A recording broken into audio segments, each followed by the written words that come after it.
Empezamos una nueva edición de Café Mercosur, este espacio en el que nos proponemos analizar la realidad de los países de la región con un foco en los aspectos jurídicos. Bueno, hola a todos y todas. Vamos a comenzar nuevos programas de Batuque en la Cocina y Café Mercosur. Estos programas que hacemos Marcela desde Ginebra, Suiza, Osvaldo y Alberto desde Rosario, Argentina, y Ramiro desde San Pablo, Brasil. ¿Qué tal, Osvaldo? ¿Qué tal, Marcela? ¿Cómo les va? Hola, ¿qué tal, Ramiro? ¿Cómo te va, Marcela? Hola, ¿qué tal, compañeros y compañeras? Bueno, vamos a comenzar entonces con una noticia que ocurrió la semana pasada, en realidad.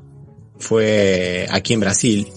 Un hecho bastante triste, pero que ocurre en toda Latinoamérica. Por eso lo vamos a tomar hacia como una especie de editorial o de noticia para empezar, que es justamente el rescate de más de 200 trabajadores que eran sometidos a condiciones análogas a la esclavitud.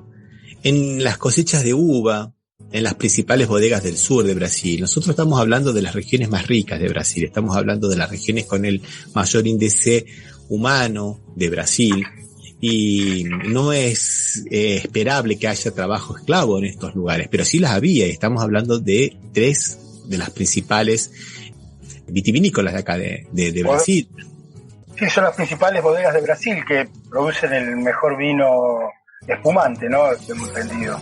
Sí, ¿y qué hacía esta gente? Bueno, porque además del trabajo en condiciones análogas a la esclavitud, acá también se junta un poco el hecho del prejuicio que hay con relación a los nordestinos en Brasil, porque eran gente que las traían de trabajar del estado de Bahía con promesas totalmente mentirosas de que les iban a pagar salarios de 3.000 reales, que son aproximadamente unos $600 más o menos, un poquito menos de $600.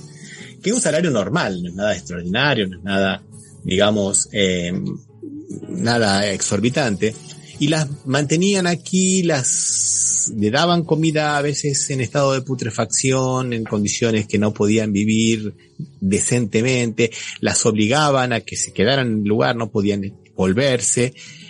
Cuando llegaban no les pagaban, les decían inclusive que les debían dinero, y todas esas cosas que nosotros ya conocemos como del trabajo esclavo. Pero además había maltratos físicos, y ellos denuncian que, por ejemplo, les daban con las taser, tipo los picaneaban con taser y los agredían, pero era no contra todos los trabajadores, sino contra los trabajadores del estado de Bahía, ¿no?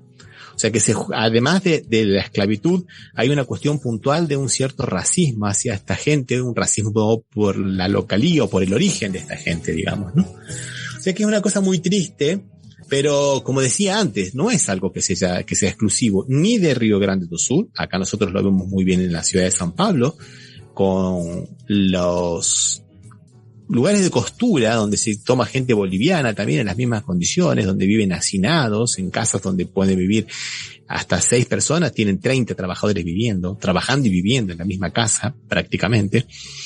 Los talleres de costura, ¿no? Y además en otros lugares más. Esto es moneda corriente. Lo que ocurre es que, bueno, ahora con el gobierno de Lula hay, digamos, un trabajo de fiscalización, que era lo que no había anteriormente durante el gobierno de Bolsonaro, ni durante el gobierno de Mauricio Macri. Ahí quería llegar, porque esto me hace acordar a los talleres de costura también que tenía la esposa de Macri, la señora Aguada, en Buenos Aires, y otras tantas cosas, y la falta de fiscalización principalmente en el campo rural de Mauricio Macri, ¿no, gente? En la época de Mauricio Macri, cuando el sindicato de los peones rurales pasa a ser, digamos, comandado por intervención del dedo de Mauricio Macri por un aliado de Mauricio Macri, que era el que prácticamente dejó sin efectos todos los trabajos que había de inspección de trabajo esclavo, ¿no, Osvaldo? Sí, justamente el Momo Venegas, claro. Era, creo, el sindicalista que históricamente estuvo siempre, pero a veces si el Estado lo controlaba le era un poco más difícil evadir las normas, ¿no? Siempre el trabajo rural fue un trabajo más difícil de controlar, pero si el sindicato, que es el que tiene que asistir al Ministerio de Trabajo en las inspecciones por obligación legal, si él no lo hace, se hace mucho más complicado. Y acá acontecía estos hechos estando el Momo Venegas, que falleció hace un tiempo, me parece, no hace mucho. Pero que también acá tenemos el mismo problema, sobre todo lo que vos decís, acá se lo llama trabajo golondrina, ¿no? Porque son grupos de trabajo que van a la cosecha de uva, después van a la cosecha de manzana, a la cosecha de pera, a la cosecha de la caña de azúcar, si no se hace, o sea, se van desplazando por toda la Argentina, o cosecha del ajo, cosecha de tomate, etcétera, que se necesita mucha mano de obra.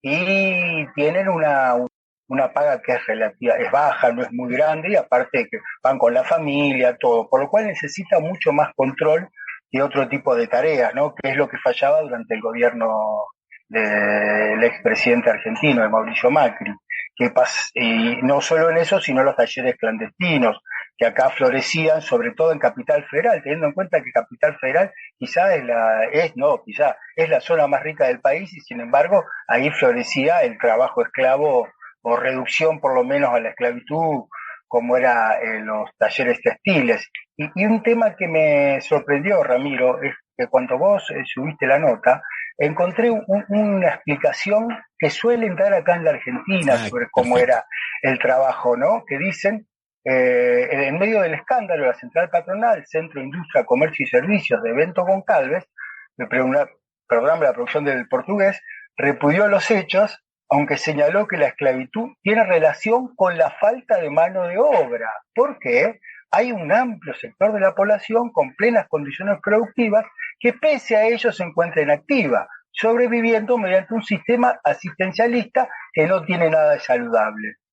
Yo la escuché también esta misma frase, con otros términos, podríamos decir, pero explicando exactamente lo mismo reiteradamente acá en la Argentina. Y te digo más, se escuchaba cuando se hablaba de este tipo de producción, que yo te decía trabajo golondrina, que van de un lugar a otro, cuando faltaba gente para que coseche el ajo, gente para que coseche el pimiento, gente para que coseche la uva, o las manzanas o las peras, decían lo mismo, que no conseguían trabajadores, no es porque le pagaban poco, no nos engañemos, es porque cobraban un plan, no importara que lo mismo le pagaran muy poco.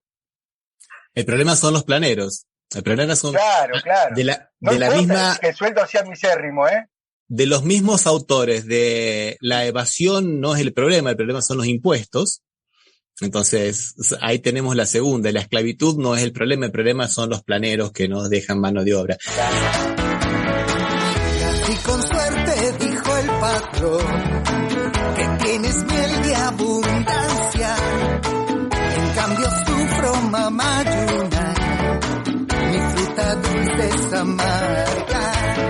Mi padre fue un trabajador, muy orgulloso y altivo, pero por ser miembro de la Unión, hoy lo han desaparecido.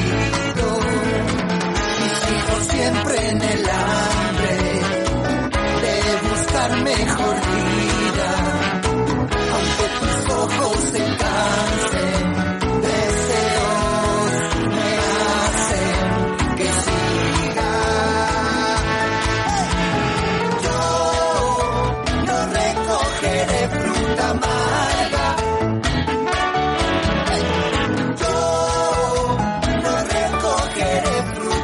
Acá hay una cosa muy interesante que es la Fiscalía del Trabajo. Como la Fiscalía General del Delito Penal, solo que para perseguir los delitos del trabajo. Y se ha movido bastante bien y ha conseguido lo que se llama un término de ajuste de conducta. O sea, que no pagan una multa y con la obligación de no volver a repetir estas conductas. Estas tres empresas lo primero que dijeron es lo de siempre, señores. No somos nosotros, son empresas que contratamos y son ellas las culpables. O sea, y justamente contratan a una empresa, la empresa Fénix, empresa que tenía, digamos, el legajo limpio porque se había formado un año antes, ¿no? Porque la anterior empresa tenía un montón de procesos por este tipo de trabajo. O sea, el mismo dueño cambia el nombre y después dice que, bueno, que es la empresa que no tiene problemas en la justicia cuando sí los tenía. Pero bueno, a esta gente hay que decirles que la ley en ese caso es más objetiva y lo que se denominaba en el derecho romano, ¿no, Osvaldo? Culpa in contraendo y culpa in vigilando, o sea que son responsables por quien contratan y también son responsables por vigilar a quien contratan.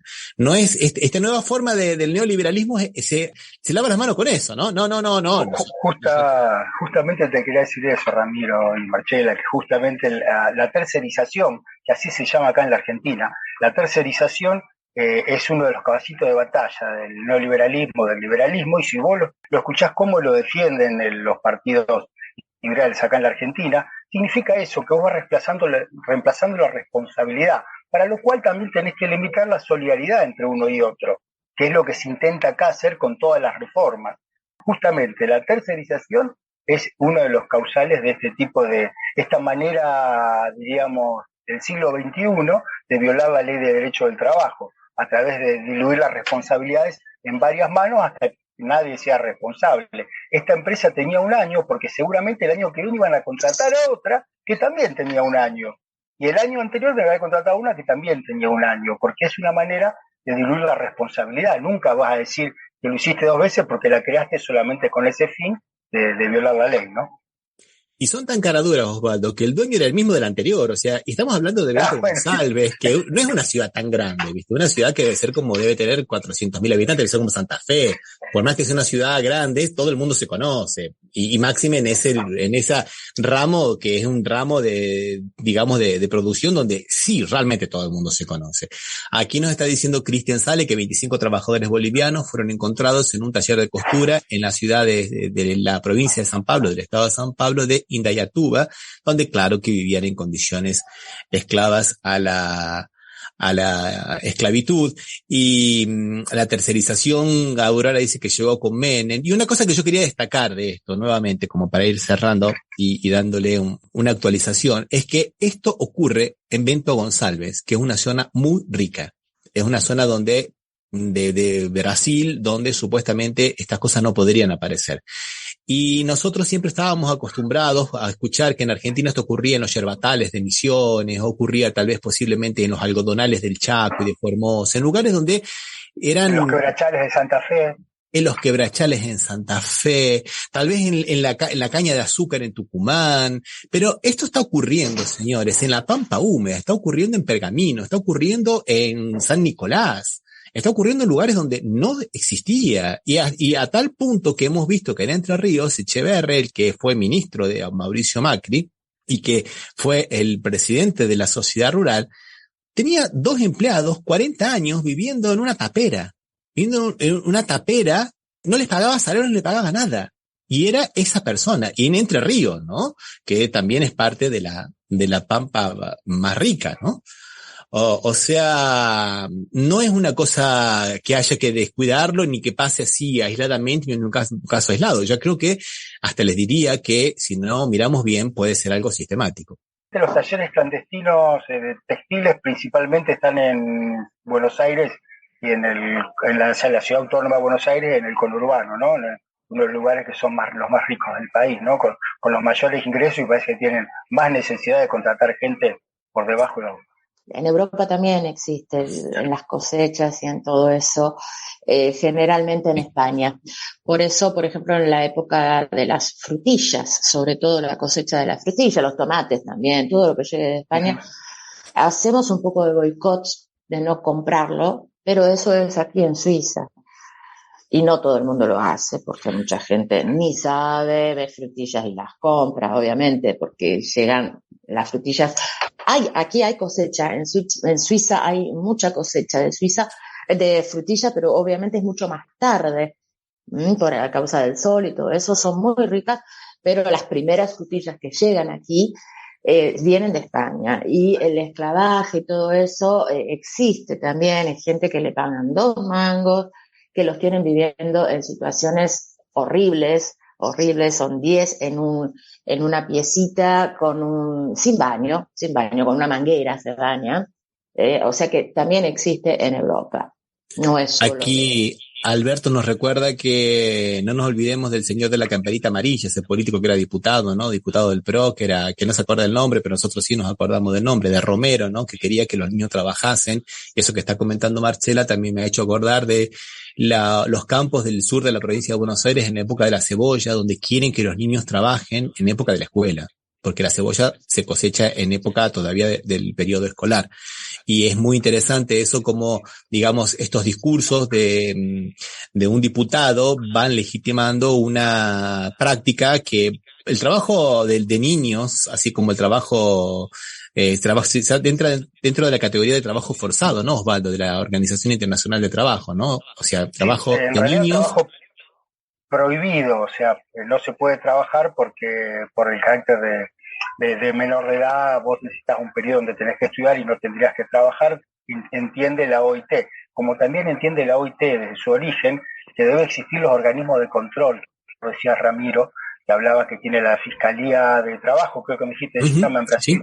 Sí, bueno, sí. La OIT dice porque tener la ley y no vigilar su aplicación, que es lo mismo que dijo, voy a hacer un afincito, lo mismo que dijo Perón en el 45, las leyes existían porque le habían dictado los socialistas en muchos casos, pero no se aplicaban porque no había un organismo de control.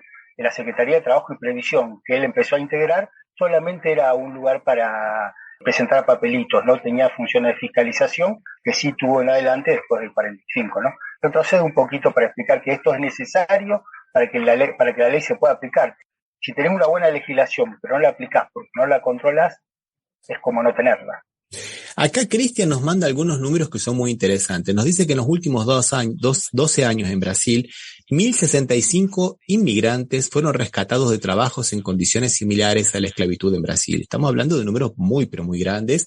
Y después nos habla también de una finca, una estancia productora de chocolate. Las víctimas habían estado trabajando en la propiedad durante varios años con un sistema en el que el empleador endeudaba a los trabajadores y a través del sistema de servidumbre, como la forestal, ¿no? Como la forestal y todas las grandes estancias que está refiriéndose Osvaldo, que eran de la época pre-peronista, ¿no?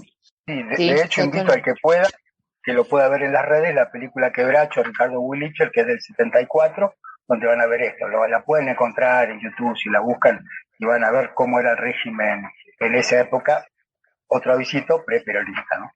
Es un tema muy, pero muy interesante. Y claro, y otra cosa que nos dice Aurora Lastra, nos sugiere que dice que bueno, que seguramente los talleres clandestinos de Buenos Aires siguen activos. Y lamentablemente supimos de los talleres clandestinos, que bueno, que nos recuerda esto, la Aurora, no porque haya habido una inspección, sino porque hubo incendios. ¿Se acuerda que murió gente?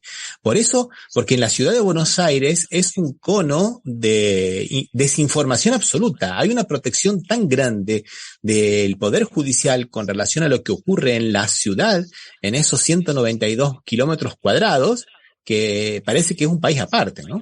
Bueno, vamos a escuchar una canción y seguimos. ¿Qué les parece? Vamos.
Estás escuchando Café Mercosur. Somos Latinoamérica, no lo olvidemos nunca más.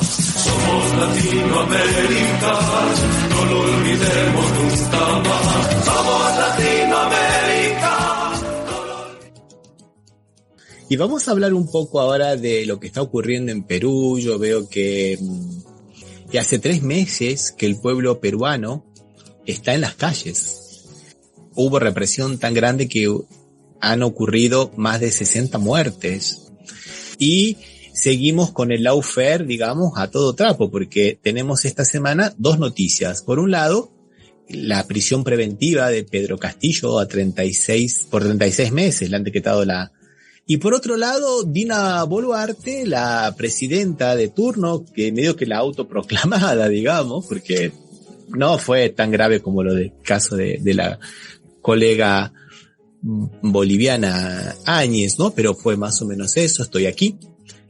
La tercera vez que se zafa de ir a declarar por las muertes. O sea, vemos cómo la justicia es tan selectiva que para algunos todo, inclusive el lawfare y la prisión preventiva por hechos que no han sido probados, mientras que para los amigos, digamos, o para los socios de alguna manera, nada. Y estamos en Perú en un régimen de gran represión, ¿no? Un régimen que goza la misma protección mediática que goza el gobierno en Buenos Aires acá, el intendente de Buenos Aires goza la misma protección, ¿no? Que vos hablabas antes, en el caso de la persecución a los talleres clandestinos, que nunca aparece.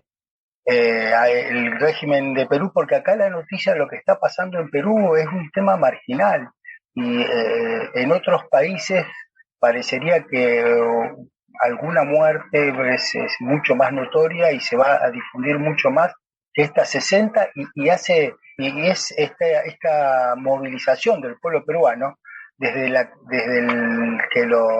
caída de Castillo fue igual siempre la gente se movilizó y siempre fue ignorada y siempre fue reprimida. Y vos bien decís, extrañamente evade la acción de la justicia de manera artística, diríamos, ¿no? Porque no puede nunca ser citado, nunca comparece a declarar. No, me parece fantástico esto que acabas de decir de manera artística. Te diría porque casi de prestidigitación, ¿no? De cosas de mago, ¿no? Eso. Porque han inventado que la Procuraduría también tiene que ser parte, porque supuestamente va a defender la figura de la presidenta. Entonces dijeron, pero ¿cómo? Si es la persona acá. Un poco lo que hacía también acá Temer y Bolsonaro, pero con una figura que existe acá en Brasil, que es la Abogacía General del Estado. Así como está, digamos, la Fiscalía General del Estado, hay una figura que es la abogacía, que defiende la figura del presidente, pero la Fiscalía General del Estado no defiende al presidente, no es parte para defender al presidente. Pero vos sabés que parece que están haciendo escuela en esto del lawfare y lo que se llama el derecho creativo, ¿no? Nosotros creamos el derecho y a tal punto que cuando le iban a indagar, era la jueza la que le iba a indagar a Dina Boluarte y ni siquiera le habían corrido traspaso a una asociación de derechos humanos que representa a los damnificados, porque era de juez a imputado. Ahora dicen, bueno, si van a traer a la Procuraduría, también llámenos a nosotros, que también vamos a hacer la contraparte, también queremos hacerle preguntas a la señora Dina Boluarte. Pero bueno, esto que me encantó esta figura, ¿cómo es que dijiste, Osvaldo? Cosa artística. Casi artística, porque vos viste que en realidad las piezas jurídicas ahora son piezas literarias, dejaron de tener contenido jurídico. A veces son muy malas, como el caso de la última sentencia de 1600 páginas, es muy mala esa pieza jurídica, pero bueno, pieza literaria, pero por lo menos el intento se están esforzando por eso. Sí, así es. Y bueno, y a Pedro Castillo le decretan otra prisión preventiva, ya tenía una decretada, le decretan otra por 36 meses, y creo que acá me parece una cosa muy interesante, ¿no? Él reitera su inocencia y da un poco el porqué de todo esto. Dice, tengo la conciencia limpia, no me robé un centavo. Lo que estoy pasando el día de hoy es porque no firmé la hoja de ruta. Esa es la clave. No es una cuestión jurídica, es no haber, como él mismo ha dicho, no haber permitido que se hagan los negociados, son palabras del propio Castillo, porque empezó a cobrar a las grandes transnacionales, le empezó a comprar la cuenta, ¿no? Esa es la cuestión. O sea que acá lo jurídico es una cuestión, digamos, un mero detalle, ¿no? ¿A quién le interesa, Ramiro, eso? No le interesa a los jueces, no le va a interesar. No nos olvidemos que toda la Cámara estaba en contra de él desde el primer día. No querían que Castillo sea el presidente. Y justamente al no firmar esto, les arruinaba el negocio de mucha gente. Aquí estuvo uno de los abogados de Pedro Castillo porque vinieron a hacer un reclamo a la Fiscalía Internacional, que todavía no se ha pronunciado. Todavía no se ha pronunciado ni por la prisión de Pedro Castillo, ni por los muertos que hubo. Y esta señora Dilma Boluarte tendría que ir a declarar también. Bueno, la comitiva internacional no se ha manifestado todavía. Sí sabemos que hubo un equipo de derechos humanos de Argentina que fue a Perú para manifestarse, para ver lo que pasaba ahí. Y obviamente todo esto es todo burocrático. Luego de ahí, de esa cámara, de esa comitiva de derechos humanos, de las cuales uno de los integrantes es Juan Graboy, todo eso se hace como un relato de lo que se vio, de lo que no se vio, de las irregularidades, y se manda a derechos internacionales para que se pronuncien. No se han pronunciado, ya hace más de un mes que están con esto, y el pueblo está en las calles, sigue con una presidente de facto, porque fue un golpe de Estado, y esto a mí no me lo van a sacar de la boca. A Castillo le han hecho un golpe de Estado. Sigue en Perú esta presidenta de facto, porque a ella como presidenta nadie la votó, la votaron como vicepresidenta, y no se han pronunciado internacionalmente, lamentablemente. Mientras tanto, lo que estás diciendo vos, Marcela, hay que destacarlo, el pueblo está en las calles y cada vez con menos paciencia. La vez pasada en la ciudad del estado de Puno, de la provincia de Puno, mejor dicho, del departamento, como se llama técnicamente en Perú, les tiraron gases lacrimógenos desde un helicóptero. Fue el ejército a reprimir, el pueblo lo acorraló al ejército en la plaza, y ahí los del ejército tuvieron que pedirle disculpas, porque en realidad el ejército también está muy pobre. Está hablando el ejército dice, nos mandan a hacer esto, nos pagan propinas por cada acto de estos que nosotros hacemos. Y la última fue el pueblo ya cansado de la presencia de las fuerzas policiales y del ejército en la ciudad de Puno, los sacó del pueblo a las pedradas, y cuando fueron a cruzar el río, cinco soldados murieron ahogados. O sea, es una cuestión que no es pacífica. El pueblo está resistiendo con todo lo que tiene, o sea, con piedras, digamos, no tienen armas, no tienen nada. Y de esto, fíjate vos que no se dice nada, ¿no?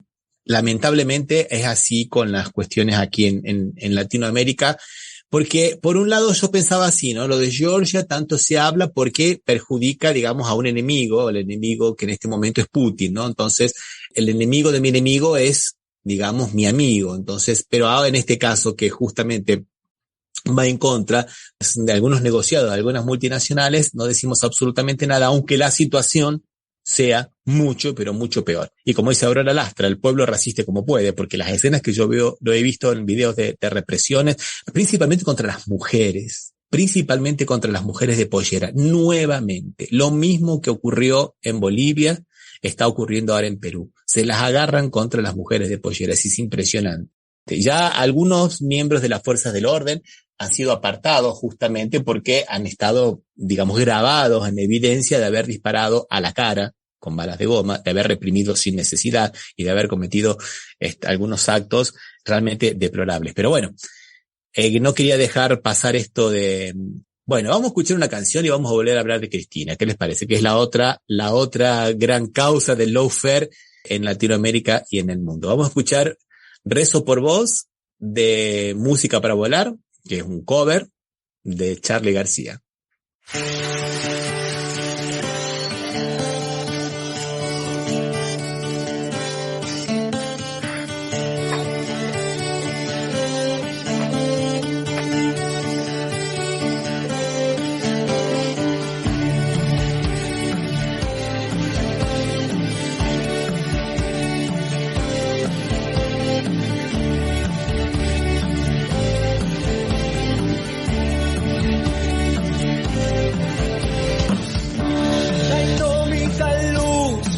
se hizo parte en mí. Yo dejé todo por esta soledad y leo revistas en la tempestad. Hice sacrificio, abracé la cruz al amanecer. Beso, beso, beso, beso, beso por todos. Morí sin morir y me abrazó el dolor. Yo dejé todo por esta soledad. Ya se hizo de noche y ahora estoy aquí. Hice sacrificio, abracé la luz al amanecer. Beso, beso, beso, beso, beso por todos. Y curé mis heridas y me encendí de amor. Y quemé las cortinas y me encendí de amor sagrado.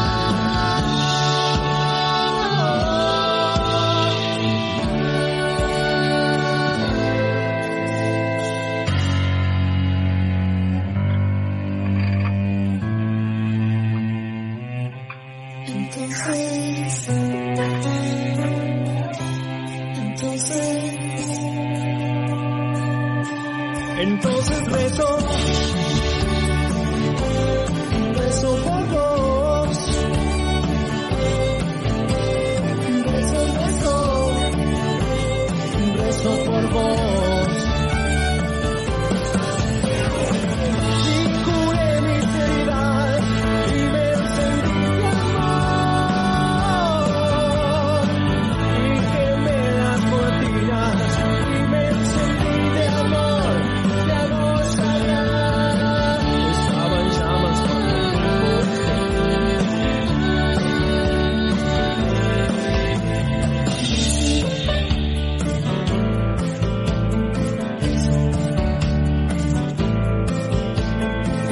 estaba en llamas cuando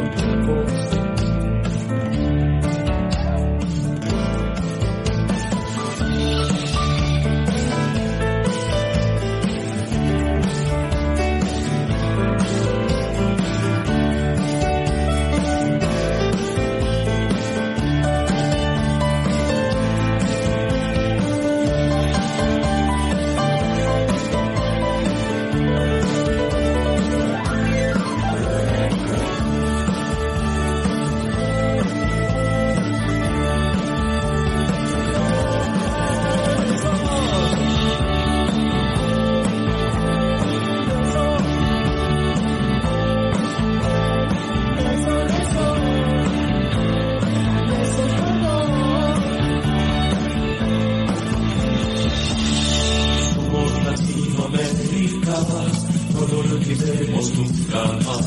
Somos Latinoamérica, no lo olvidemos nunca más. Somos Latinoamérica. Vamos a hablar de Cristina, pero antes de hablar de Cristina, yo quería poner un pequeño video. La condena juegan al pádel con Mauricio Macri y los jueces que en la Corte Suprema tendrán eventualmente que revisar esa condena fueron designados por decreto por Mauricio Macri. Entonces, ¿de qué justicia estamos hablando? Si hay una sentencia firmada, publicada, que establece la inhibición para el ejercicio de cargos públicos para Cristina Fernández de Kirchner, eso es proscripción. A ver, si tiene cola, 4 patas y ladra, es un perro, muchachos. ¿De qué estamos hablando? ¿Cómo vamos a decir que una sentencia que pretende dejarla fuera del escenario electoral a Cristina Fernández de Kirchner no es un acto de proscripción?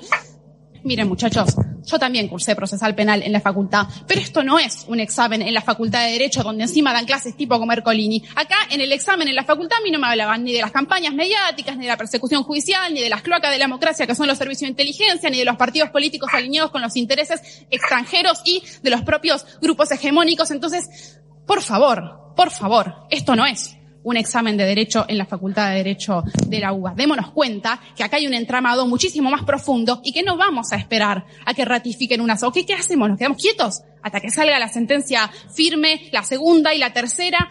Esto es una campaña de proscripción, y es una campaña de proscripción precisamente porque con ella se pretende disciplinar a todas aquellas y a todos aquellos dirigentes políticos que se animan a hacerle frente a los poderosos. Esto ya pasó en la historia de nuestro país. Traten de no ser cómplices pasivos de nuevo de un hecho de proscripción al principal espacio político de los sectores populares. Y la verdad es que si es tan mala como dijeron todas sus tapas, como dicen sus sentencias, como dicen muchos de sus dirigentes políticos, bueno, déjenla competir. No le priven al pueblo del derecho de elegir con su voto quién quiere que los gobierne. Esa violencia política se ejerce para disciplinar y que, como dijo Cristina, mascotas del poder, nosotras jamás. Y convocamos a todos y a todas a que se animen a tomar la misma decisión de vida y de política. Bueno, me parece brillante lo que dice, ¿no? Es Lucía Cámpora, la nieta de... Sobrina nieta. Obviamente. Puede ser sobrina nieta, sí. Del tío Cámpora. Sí, del tío Cámpora, que justamente hoy se cumplen, no sé cuántos años, porque fue en el 73, pero cuando hicieron las votaciones, que justamente vamos a hablar de proscripción, y bueno, Perón estaba proscripto y se presentó Cámpora para llevar adelante, para que vuelva el peronismo, ¿verdad, compañeros? Así es. Yo lo que quería comentar era algunas cosas previamente, cuando después vamos a hablar de lo que dicen los jueces del lawfare, ¿no? Pero yo quería apuntar cosas que ya hemos apuntado en este programa.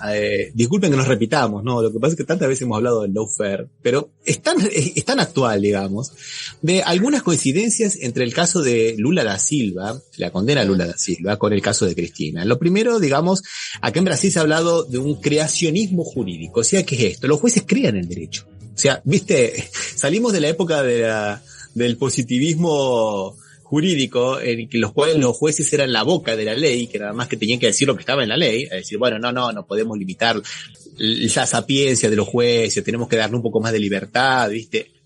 A que ahora crean el derecho. Están creando derecho. Esto no existe en el derecho. Esto es totalmente antijurídico. Podemos decir que esto puede ser judicial, como muy bien muchas veces apunta Osvaldo, porque lo hacen los jueces y porque se hace en un tribunal. Pero esto no es jurídico. Esto no está de acuerdo al sistema jurídico. Entonces tenemos, por ejemplo, algunas cosas muy interesantes, ¿no? Acá decían los fiscales, no tenemos pruebas, pero tenemos convicciones. Señores, el derecho penal es pruebas. No hay convicciones. Las convicciones te las dan las pruebas. Si no tenés pruebas, no tenés convicciones. Eso es una de las cosas que es interesante. Lo primero es, no me acuerdo cómo era la fórmula latina, tampoco me vale, ¿no? Pero no hay delito si no hay un acto delictivo. Sin un acto no hay delito. Acá no han encontrado ningún acto. En Brasil se hablaba del conjunto de la obra. No, pero por el conjunto de la obra, Lula tiene que ir preso por corrupción. Pero ¿cuál es el hecho que cometió? ¿Cuál es el hecho delictivo? ¿Mató, robó? ¿Qué hizo? No, es el conjunto de la obra. Ahora resulta que vienen estos jueces y no nos hablan del conjunto de la obra, nos hablan de ver toda la película. Es lo mismo, el conjunto de la obra, ver toda la película. Bueno, no tenemos un hecho, pero tenemos convicciones. La convicción porque vemos toda la película. O sea, hay muchas pequeñas partecitas que compondrían un todo, por eso que en Brasil se llamaba el conjunto de la obra, y acá la película completa de todas las escenas, de todas las fotografías diferentes, ¿no?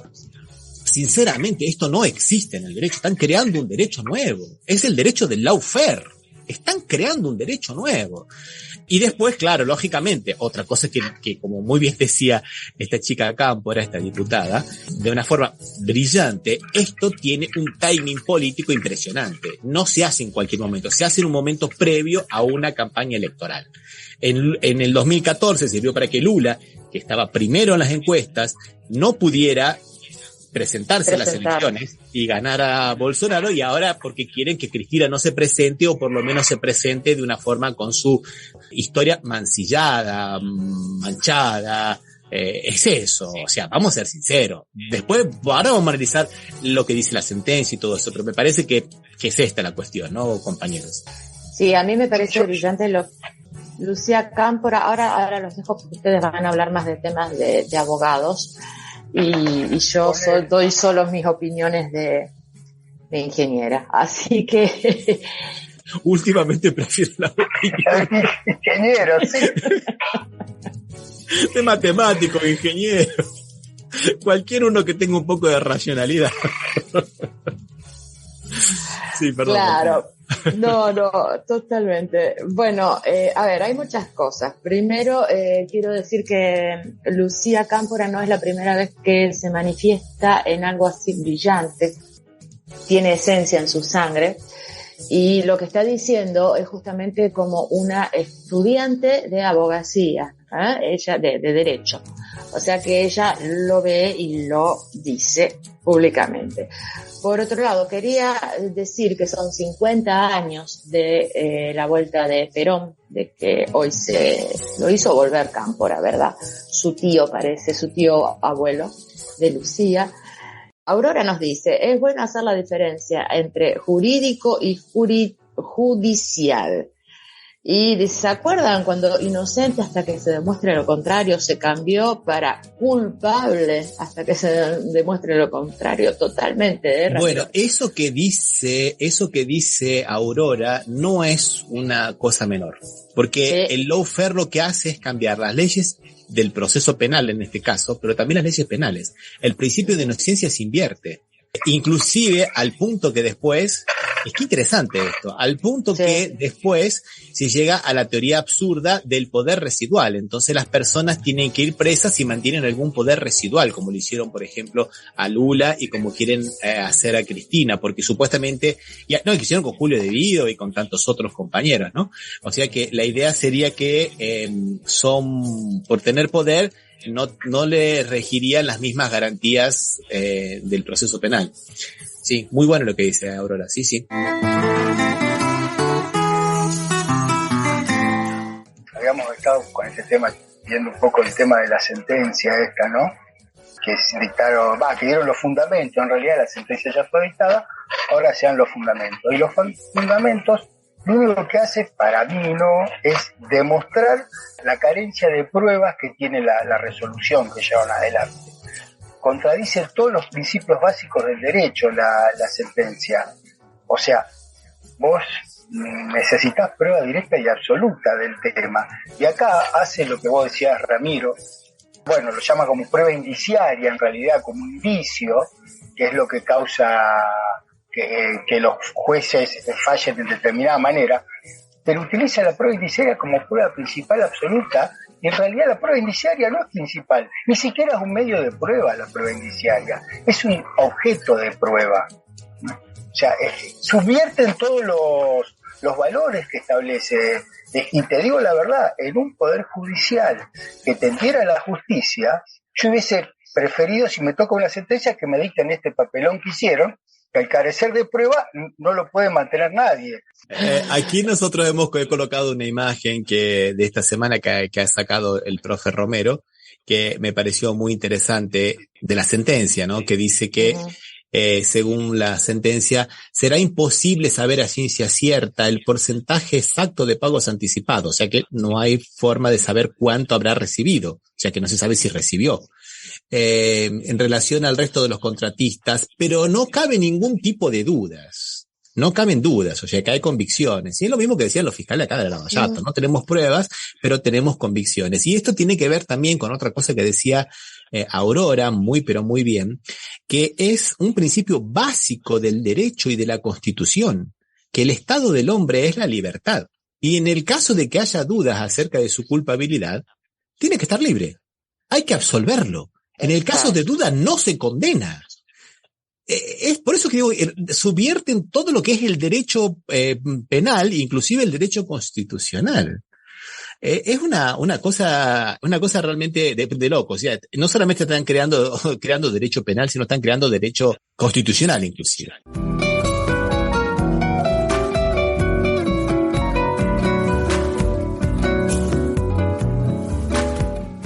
Carlos Alberto Yaya nos dice, más que una condena es una expresión de deseo. Exactamente, dice Aurora.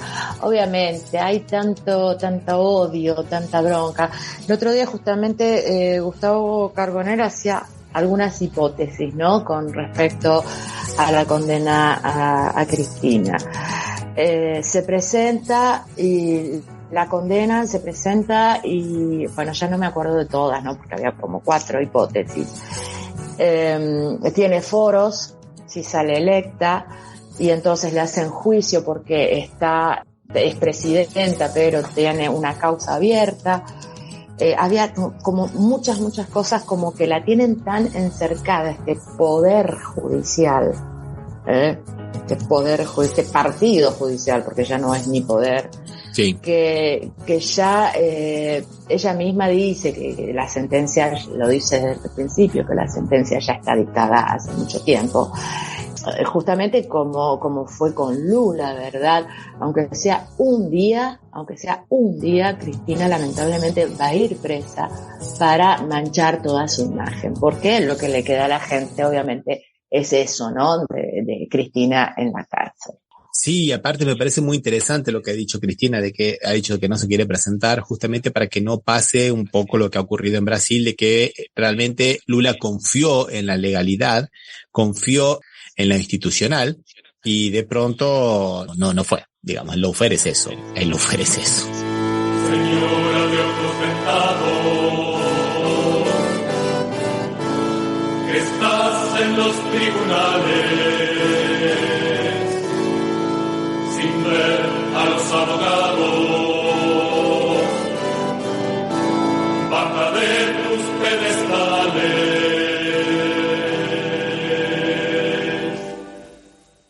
quítate la venda y mira cuánta mentira.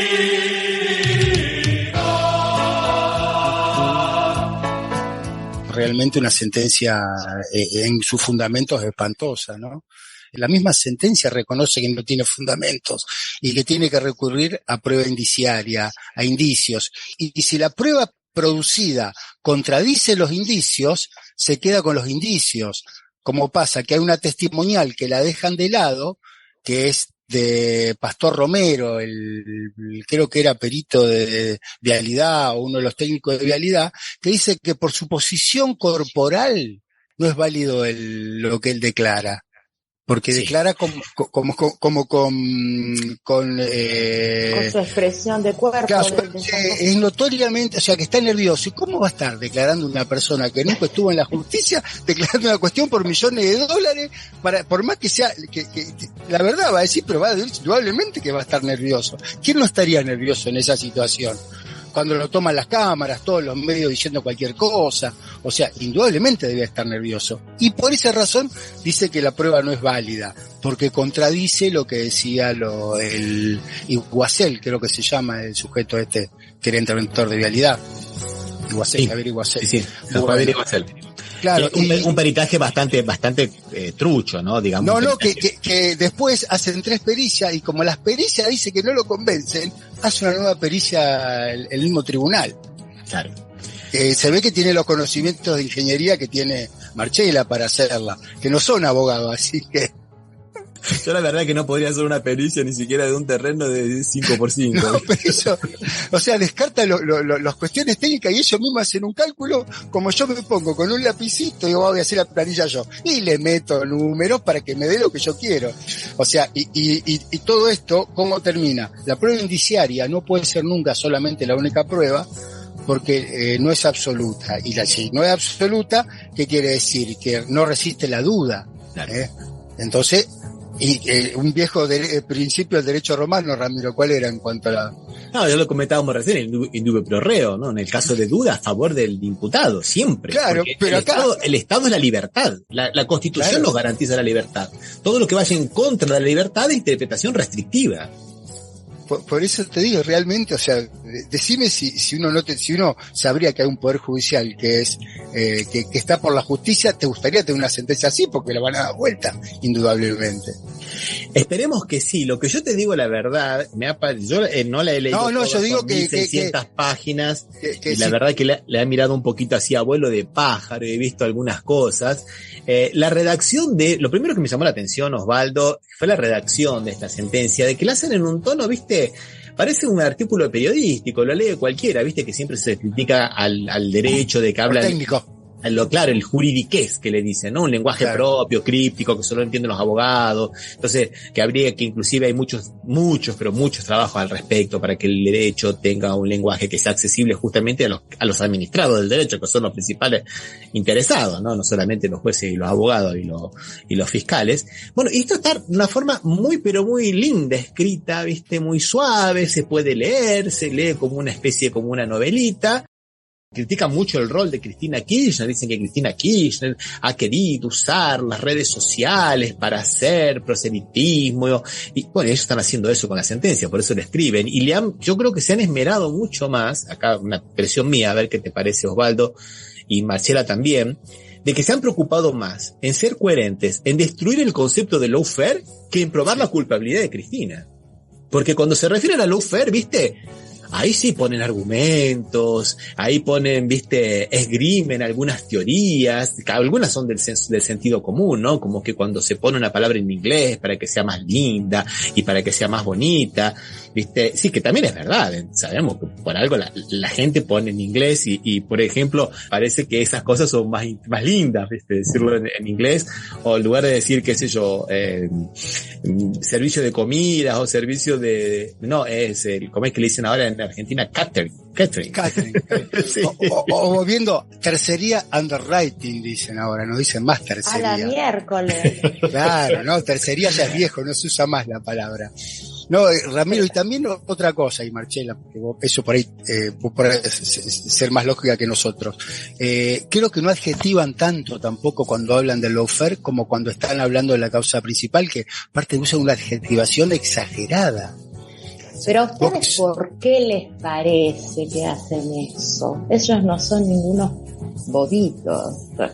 Es para que llegue a María, a Juan, a Pedro, a todo el mundo que lo lee, dice, obviamente yo he leído algunas sentencias, algunas cosas que salen de textos de abogados en derechos humanos y todo, y hay cosas que se me van, incluso a veces te pregunto a vos, Ramiro, ¿qué quiere decir? Esto sería tal cosa o tal otra, ¿cómo es? Y vos me lo aclarás.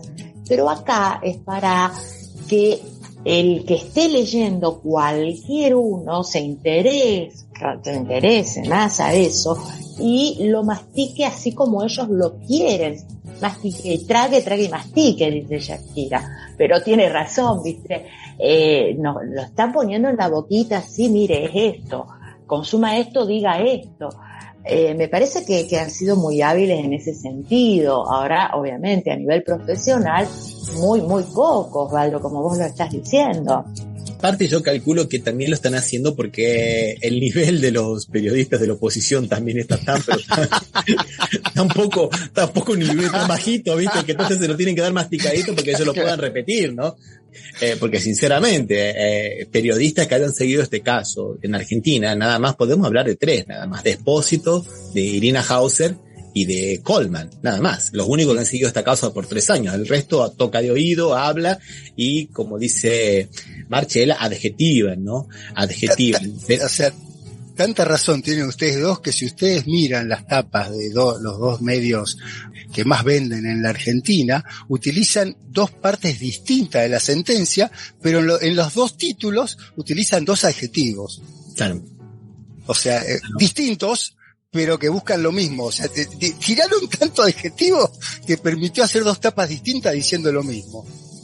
Bueno, y para finalizar vamos a decir entonces que acá nuevamente estamos en un proceso muy pero muy parecido en Latinoamérica a lo que le han hecho a Correa, que inclusive le han dicho que telepáticamente habría inducido a las personas a cometer delito, la primera vez que sabemos esto, ¿viste? De que haya una especie de autoría telepática, o el caso, por ejemplo, este caso de Pedro Castillo, donde la principal acusación es por el delito de colusión, un delito muy raro que hay en Perú, que lo han tomado un poco de Argentina y un poco de España, que es, digamos, entrar en acuerdo con alguien, más allá de que haya un verdadero perjuicio para el Estado. O sea, y ahora este tema de la corrupción, que la corrupción, no hay un delito de corrupción. El delito de corrupción inclusive es el delito de corrupción de menores, ¿te acordás, Osvaldo? Que es un delito sexual, que es un delito, no es un delito en contra de la administración pública. Pero son varios delitos que hay que probarlos. Cohecho, malversación de caudales públicos, bueno, todos los otros delitos contra la administración pública. Corrupción es una palabra genérica, pero ellos han creado la palabra corrupción y la han colocado en un gran sector de las clases medias de nuestros países de Latinoamérica, y con ese paraguas de la corrupción ya han creado el bueno y el malo, el corrupto y el no corrupto. Entonces no importa qué hechos ha cometido Lula, qué hechos ha cometido Cristina, lo importante es que son corruptos, y si son corruptos tienen que estar en la cárcel. Entonces cuando cayeron todos los juicios de Lula, porque el juez Moro no era competente y volvieron a los jueces naturales, a los jueces que debían haber juzgado, ahí las causas, como dijiste vos, Osvaldo, se cayeron. Hay que ver qué es lo que pasaría si conseguimos sacar estos juicios de Comodoro Pi, porque yo creo que en cualquier otro tribunal, por más mala leche que sea, no va a tener nunca este creacionismo jurídico de Comodoro Pi. En realidad yo creo que este poder judicial, no esta justicia, porque siempre estamos cargando un valor de lo que carece, este poder judicial va a fallar siempre en contra, o sea, va a aceptar estas arbitrariedades de la sentencia y le va a dar curso. Esa es mi opinión, ojalá me equivoque, ¿no? Y por otro lado, recordado lo que vos decías del delito de corrupción, hay uno que parece que va a ser candidato a presidente en la Argentina, Gerardo Morales, que es gobernador de Jujuy, que está haciendo una publicidad, que la publicidad que está haciendo dice, en la reforma constitucional que hicimos en la provincia de Jujuy, hay 2 delitos que son escarcelables. 2 delitos, dice nada más, ¿eh? De hecho, ya les digo que, por ejemplo, no habla de delito de lesa humanidad, habla de 2 delitos nada más. Uno, la violencia sobre las mujeres, que indudablemente está muy bien y debe ser así en todos los códigos. ¿Y cuál es el otro delito que acepta como que no se puede escarcelar? Corrupción, la corrupción. Ese no es escarcelable. Claro, pero ¿por qué van a ser escarcelables si no son encarcelables? Sí, los jueces son amigos, ¿no? Nunca lo meten en cana. ¿Cómo lo van a sacar?